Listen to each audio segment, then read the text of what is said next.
My mom's voice on the phone was calm, almost rehearsed. "We've talked about it, and we think it's best if you don't come for Thanksgiving this year." For a moment, I honestly thought I misheard her. I stood in my small apartment, phone pressed to my ear, staring at the chipped paint on the wall like it might explain what was happening. "What?"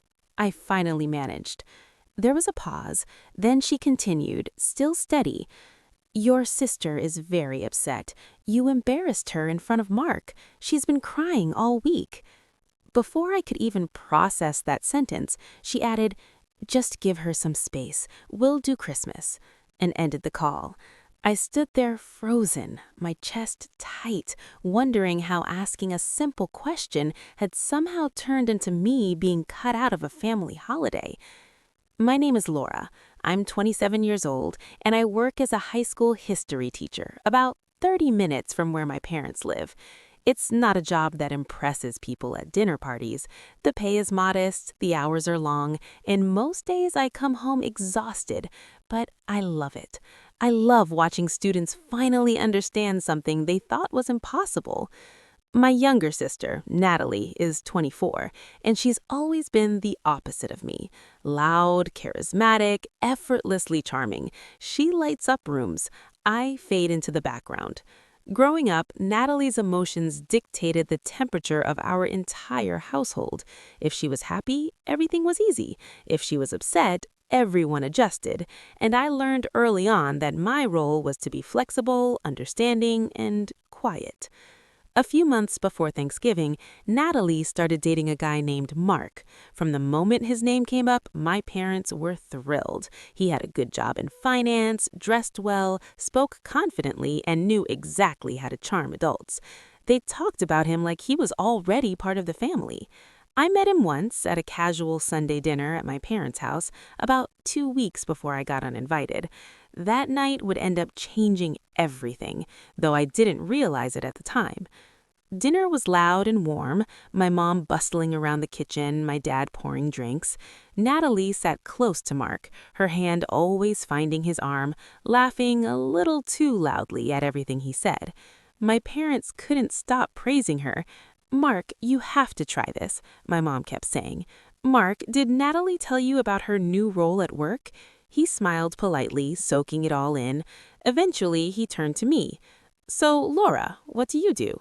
I smiled and answered, "I teach high school history." Before I could say anything else, Natalie jumped in. "She basically lectures teenagers all day. I don't know how she survives. I'd lose my mind." She laughed like it was harmless teasing. I laughed too, out of habit, but I noticed Mark's smile waver just slightly. Later in the meal, Natalie started talking about work again. "I've been so stressed," she said, leaning toward Mark. "I'm helping organize this huge charity fundraiser for my company. It's a lot. Vendors, donors, the whole thing." I looked up, surprised. Natalie worked in social media marketing at a small firm. She'd never mentioned anything like that before. Without thinking much of it, I said, "Oh, I didn't know your company did charity events." The room went quiet for half a second. Natalie shot me a sharp look. "We do them all the time," she said quickly. Mark leaned forward, interested. "That's impressive. What charity?" Natalie hesitated, then said something vague about education. "And when is it?" he asked. "Next month," she replied, changing the subject almost immediately. I didn't accuse her of anything, I didn't push, but I noticed Mark watching her differently after that, like something had clicked in his mind.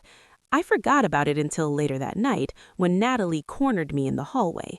"Why are you trying to make me look bad?" she hissed. I was genuinely confused. "What are you talking about?" "You questioned me about work in front of Mark. You made it seem like I was lying."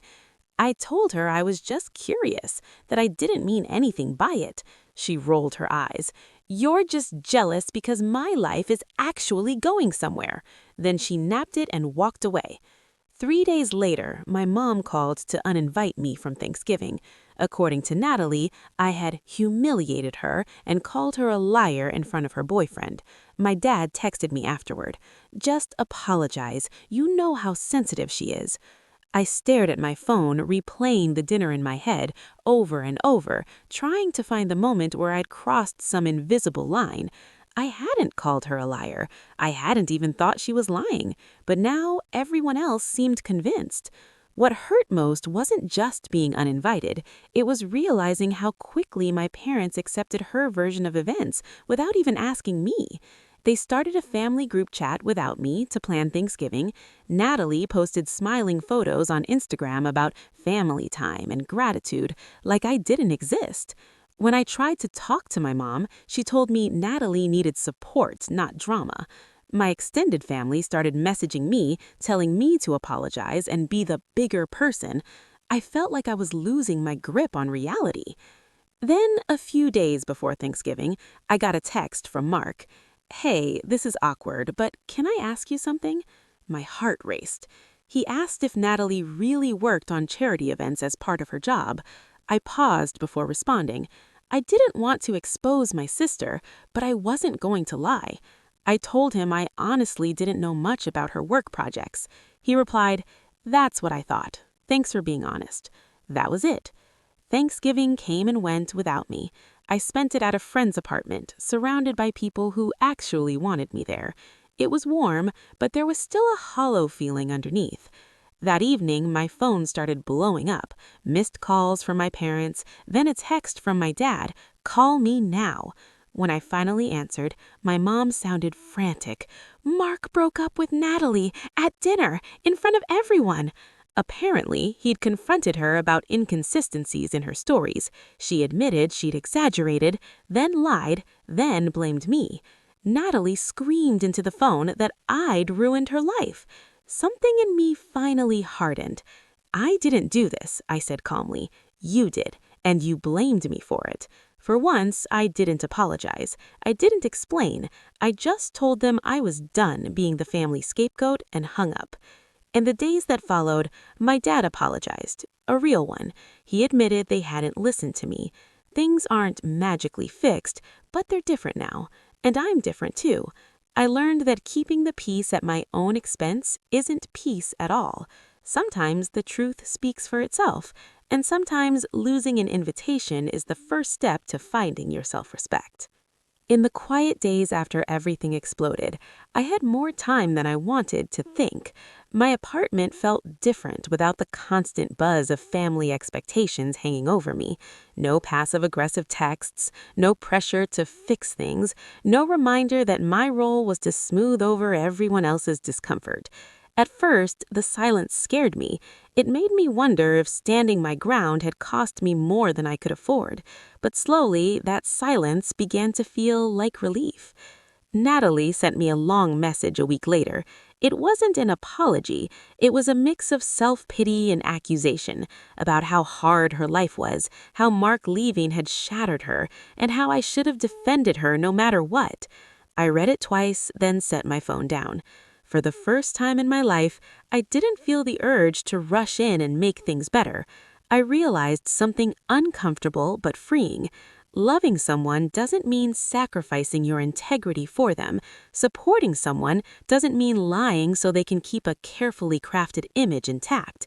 My relationship with my parents is still cautious. They try harder now, but I no longer rush to reassure them that everything is fine when it isn't. I speak up when something hurts me. Sometimes it makes conversations awkward. Sometimes it ends early. And that's okay. I've learned that being uncomfortable for a moment is better than being invisible forever. At school, my students don't know any of this, of course.